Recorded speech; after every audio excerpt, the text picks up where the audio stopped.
Assalamualaikum warahmatullahi wabarakatuh. Hai para pencinta catur dan para catur mania, selamat datang kembali di Legenda Catur Dunia. Sementara gamenya Daniel Dubov karena remis, saya pending dulu kawan. Di babak kelima di turnamen Russian Super Final, dia bertemu dengan Esipenko, berakhir remis di langkah ke-21. Jadi tak menarik untuk kita ulas. Kita akan coba bergeser ke turnamen online yang ada di chess.com kawan, dengan titel chess.com Global Championship 2022 yang sudah memasuki babak knockout mulai tanggal 14 kemarin lusa kawan. Sempat saya tidak ulas kawan karena memang berbarengan dengan beberapa turnamen yang ada di St. Louis. Jadi saya menunggu waktu yang tepat untuk mengulas turnamen ini. Sebelum babak knockout ini kawan, ada babak kualifikasi yang sudah dimainkan beberapa minggu yang lalu. Dan sekarang sudah memasuki babak knockout yang menyisakan 64 pemain. Berikut ini kawan bracket dari 64 pemain yang tersisa. Dan komposisi dari 64 pemain yang berlaga di babak knockout ini kawan cukup lengkap. Ada veteran, ada pendatang baru, anak-anak muda, ada pemain-pemain yang ahli dalam permainan online kawan, dan juga pecatur-pecatur top lainnya. Bisa kalian lihat sendiri di gambar. Bila kalian tidak jelas dengan bracket ini, kalian bisa nanti kunjungi website dari chess.com ataupun website resmi dari turnamen Global Championship 2022 ini. Seperti biasa, link ada di kolom deskripsi. Dan turnamen ini kawan menggunakan format rapid 15 menit increment 2 detik dan dibagi dalam 8 grup, bisa kalian lihat di gambar. Masing-masing partai akan memainkan 4 game kawan, tapi kalau skor sudah 2,5, game keempat tidak akan dilanjut, ataupun juga jika skor 3-0 juga tidak akan dilanjut game keempat. Dan sampai hari ketiganya, berikut inilah kawan hasil-hasilnya, siapa-siapa saja yang lolos ke 32 besar. Bisa kalian lihat di situ ada David Navara, Eric Hanser, Sakyar Mamedyarov, Jose Martinez, Dimitri Andreikin nanti bertemu dengan Gatab Kamsky, dan Ian Nepo nanti bertemu dengan Peter Svidler. Temur Rajabov setelah mengalahkan Ho Yifan akan bertemu dengan Arjun Eragaisi. Nanti saya akan sajikan game antara Temur Rajabov versus Ho Yifan ini kawan. Cukup menarik, pecatur wanita nomor 1 gugur oleh Temur Rajabov di babak 64 besar. Begitu juga dengan pecatur wanita lainnya kawan. Hanya ada 2 pecatur wanita yang berhasil menembus babak 64 besar, yaitu Ho Yifan dan temannya sendiri asal Cina Zhu Wenjun juga gugur di babak ini oleh Anish Giri kawan. Nanti Anish Giri bertemu Raunat Sakwani, dan selanjutnya bisa kalian lihat di situ. Jelasnya kalian bisa kunjungi website seperti yang saya sebut tadi kawan.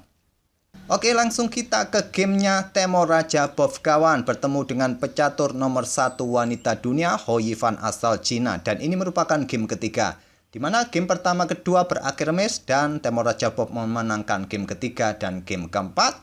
Di sini game ketiga Temur Rajabov pegang putih mengawali dengan pembukaan ready opening kuda F3, dibalas kuda F6, dan selanjutnya pion C4 berubah ke bentuk English opening variasi Anglo-Indian.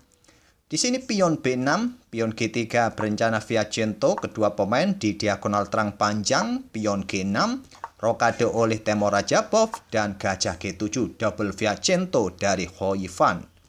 Pion D4 kontrol petak pusat kawan, dan pion E6 mencegah pion D5. Di sini kuda C3 melanjutkan pengembangan, kuda E4 menantang pertukaran, diterima oleh Temur Rajabov, dipukul balik oleh gajah. Selanjutnya gajah G5 ancam menteri. Pion F6 blokade, gajah mundur ke F4. Di sini baru Ho Yifan rokade di langkah ke-10-nya. Selanjutnya Temur melanjutkan pengembangan, menteri D2 mengkoneksikan segera kedua bentengnya berada di satu diagonal gelap mendukung gajahnya untuk bertarung nanti di peta H6. Di sini pion F5.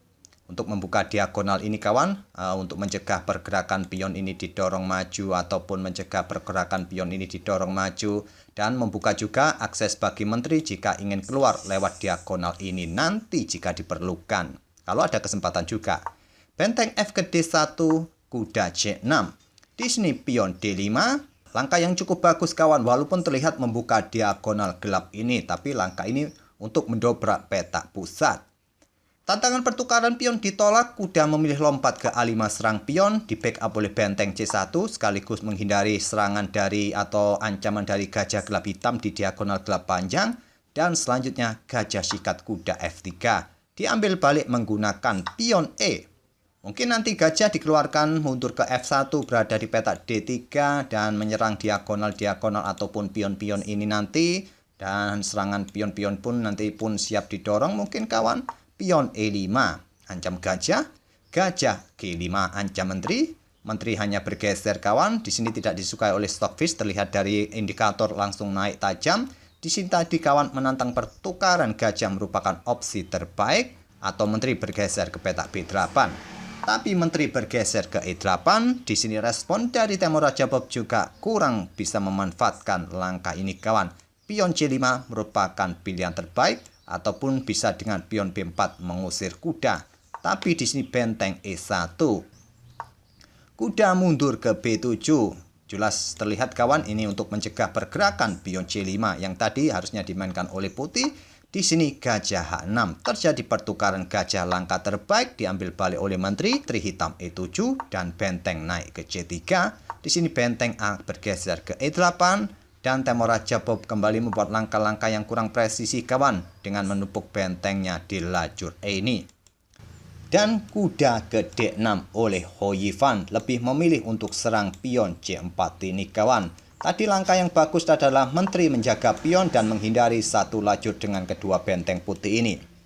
Di sini tadi kuda memilih untuk serang pion dan pion tidak dipertahankan kawan. Benteng ini malah mundur ke E2. Langkah yang bagus langsung saja ambil pion ini. Mungkin di sini kalau hitam berani ya ambil benteng ini menukarkan menterinya dengan dua benteng putih. Tapi Temur Raja Bob memilih bentengnya turun ke E2 untuk memberikan akses bagi menteri turun jika kuda menyerang kawan. Di sini hitam memilih dengan langkah menteri F6 sekarang. Menteri C1 melindungi pionnya, pion F4. Menteri C3 untuk memberikan tekanan kawan tetap pada pion E5.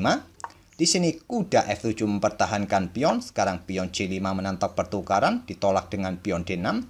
Sekarang pion B4. Selanjutnya Raja G7. Di sini Temur menggeser menterinya untuk serang pion A7. Dipertahankan oleh benteng A8. Benteng digeser ke C2 untuk ya bersiap menusuk di baris ke-7 kawan untuk membuka permainan nanti. Dijawab dengan langkah pion A5. Pion C pukul pion B6. Dipukul balik oleh pion C. Pion B5 terlebih dahulu kawan, tidak terburu-buru untuk bergerak di baris ke-7. Mencoba menghentikan atau membuat potensi pion lemah kawan. Coba lihat ada dua pion menggantung dari hitam. Dan putih sudah menguasai lajur C sekarang. Kalaupun hitam sekarang mencoba menantang pertukaran di sini kawan, percuma, benteng bergerak naik. Dan terjadi pertukaran, maka pion putih siap pukul balik dan persiapan tinggal dua petak bisa promosi. Cukup mengganggu sekarang posisi dua pion putih ini. Di sini kawan, Ho Yifan lebih memilih melanjutkan dengan bentengnya digeser lagi ke E8. Sekarang benteng C6 serang pion di sini kawan. Di sini pion E4 tidak mempertahankan pionnya menantang pertukaran, diterima pion F pukul pion E4. Pion F pukul pion G3 diambil balik dengan pion H. Kuda E5 membuka akses bagi benteng mendukung menterinya. Di sini benteng C7 terlebih dahulu diblokade oleh benteng, terjadi pertukaran benteng, diambil balik oleh menteri. Sekarang kehilangan tempo untuk serang pion F2 dan dijawab sekarang dengan pion F4 sekaligus usir kuda. Kuda G4 bukan pilihan yang bagus menurut Stockfish. Stockfish menyarankan menteri ini bergerak ke petak F6 membuat langkah pengorbanan. Seumpama diterima ya serangannya adalah menteri bergerak ke sini dan bisa berakhir remis kawan permainan. Ambil contoh di sini bergerak kawan raja ke sini ya bisa menteri ambil benteng sekarang di sini. Malah dengan kualitas keunggulan perwira ini bisa memusingkan putih juga. Oke, kita kembali ke langkah aslinya. Jadi di sini kuda memilih ke petak G4, pion E5 sekarang, benteng E8. Jika menteri ambil pion, ya diambil saja oleh menteri hitam, diambil balik, dan benteng bisa mendapatkan benteng putih. Gajah F3 serang kuda terlebih dahulu, kuda H6, dan sekarang menteri bergeser, persiapan discover check kawan dengan tempo mendorong pionnya. Raja mundur ke G8, raja putih naik G2, Kuda F5 memberikan pressure bagi pion, tapi percuma juga kawan, menteri tidak bisa bergerak ke peta-peta ini, semua dikontrol oleh pion-pion putih. Di sini gajah G4. Kuda G7, benteng E2 berkoneksi mendapatkan dukungan dari gajah, jadi tidak perlu dikhawatirkan jika nanti lajur E ini terbuka kawan. Di sini menteri F7, menteri putih C6, persiapan ambil salah satu pion ini, dibalas dengan pion H5 terlebih dahulu, gajah D7, benteng D8, dan selanjutnya pion E6. Melindungi gajahnya sekaligus dengan tempo ancam menteri dan tinggal beberapa petak lagi bisa promosi. Di sini menteri bergeser ke E7 saja kawan. Untuk melindungi pionnya juga sekaligus untuk menghadang pergerakan pion yang bisa promosi. Dan di sini Temor dalam posisi unggul kawan melakukan langkah blunder kaum pos ronda. Padahal yang mendapatkan tekanan posisi dan tekanan waktu adalah Hou Yifan. Di sini Temor Rajapop berpikir sangat cepat kawan, tidak lebih dari 3 detik. Dia memutuskan ambil pion B6, langkah blunder meninggalkan gajahnya disikat oleh benteng. Di sini tadi langkah terbaik adalah menggeser bentengnya terlebih dahulu untuk menghindari serangan X-ray dari menteri hitam ini. Ya, mungkin kuda F5 akan dilanjutkan oleh hitam. Di sini barulah ambil pion ini kawan. Tapi langsung ambil pion ini, benteng ambil gajah. Seperti yang kalian lihat kawan, pion bisa ambil benteng kalau mau, permainan akan bisa berakhir remis juga. Karena putih mempunyai potensi untuk mendapatkan menteri baru. Jadi salah satu cara menyelamatkan permainan ya melakukan skak-skak yang berulang bisa dilakukan oleh hitam kawan. Itulah yang bisa terjadi. Tapi di sini tadi putih atau Temor melanjutkan langkahnya dengan ambil pion A5, membebaskan satu lajur lagi bagi dua pionnya agar terkoneksi di sisi menteri. Benteng D8, pion B6, kuda F5, bukan langkah yang bagus. Tadi menteri bergerak untuk menghentikan laju pion, disusul mungkin bentengnya bergerak kawan. Habisi pion-pion ini merupakan salah satu pilihan terbaik. Dan di sini Temor Rajapop juga melangkah kurang presisi dengan menteri ke C3. Menantang pertukaran menteri bagus kawan. Seumpama diterima bisa bahaya juga. Nanti mempunyai kesempatan mendorong pionnya ini bisa promosi kalau benteng ini sampai bergeser. Ataupun mau kemanapun terserah. Pion ini punya potensi untuk dipromosikan. Ataupun jika seumpama benteng ini digeser untuk mendapatkan pion ini. Maka pion ini siap digeser. Kalau tidak mau sikat pion ini kawan, seumpama kuda G7, pion akan tetap dipromosikan. Seumpama disikat oleh benteng, ya tentu akan diladeni, dipukul balik oleh kuda, pion promosi. Seumpama disikat oleh kuda, maka benteng siap bergerak ke sini kawan, melindungi pion dan siap digeser untuk menantang pertukaran di sini nanti. Tapi tidak ditemukan oleh Temor Rajapop, dia melangkah menteri C3. Benteng B8 langkah yang bagus. Di sini harusnya benteng ke B2, tapi Temor memilih benteng C2.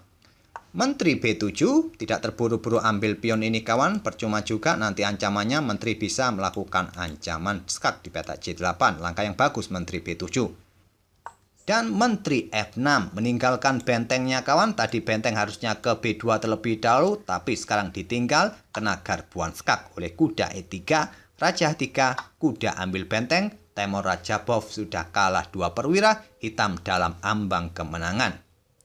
Pion E7, menteri D7 skak. Raja H2, di sini Hou Yifan melakukan langkah kesalahan kawan, langkah blunder. Tadi menteri bergerak ke E8, merupakan langkah yang bagus. Tapi menteri F5, di sini menteri putih ambil pion D6, menolak pertukaran menteri, berharap dengan 2 pion bebasnya nanti kawan. Di sini kuda E3 kembali membuat langkah blunder incar pion ini. Dia lupa akan benteng B8-nya diambil oleh menteri skak. Raja ke H7 dan di sini menteri ke H8 skak. Tidak terburu-buru untuk melakukan promosi. Raja ambil menteri, pion dipromosikan skak. Dan kuda tewas kawan, menteri ambil pion D5, menteri E5 skak. Setelah terjadi pertukaran menteri dan dipukul balik oleh pion F, Hou Yifan menyerah di langkah ke-61.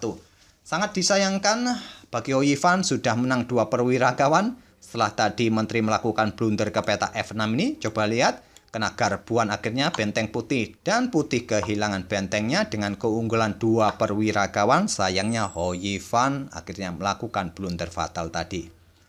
Itulah kawan salah satu game yang terjadi di babak knockout 64 besar. di mana dua pecatur wanita gugur di turnamen ini, yaitu dua-duanya berasal dari Cina. Semoga permainan dari kedua pemain tadi bisa menghibur kalian dan kita akan bertemu di video-video berikutnya. Terima kasih. Wassalamualaikum warahmatullahi wabarakatuh.